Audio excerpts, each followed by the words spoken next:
This memorial service made one thing clear.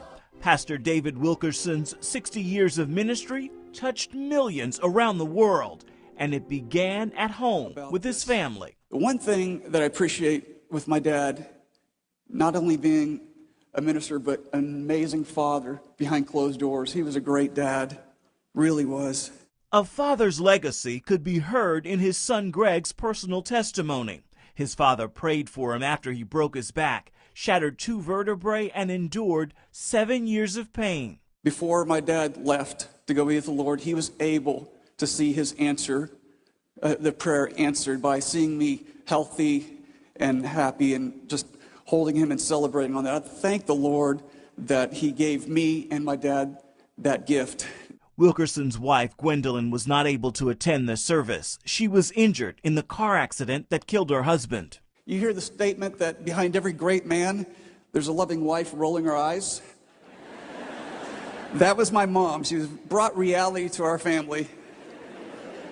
Thank you for your prayers for her. She'll be in the hospital a couple more weeks. Don Wilkerson also shared memories of his brother David. When he wrote the Cross and Switchblade book, and it became a bestseller, he increasingly was in demand to travel and speak across America and around the world. And he asked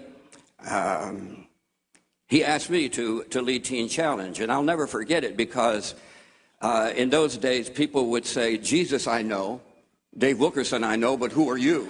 Together, they founded Times Square Church in 1987. And I'll never forget what David said on that night because it epitomized his life. He said, there's only going to be one star on this stage, and that's the bright and morning star. They also created Brooklyn Teen Challenge, one of the very first faith-based, Christ-centered gang and drug rehabilitation programs. Today, there are more than 1,000 Teen Challenge centers in 85 countries.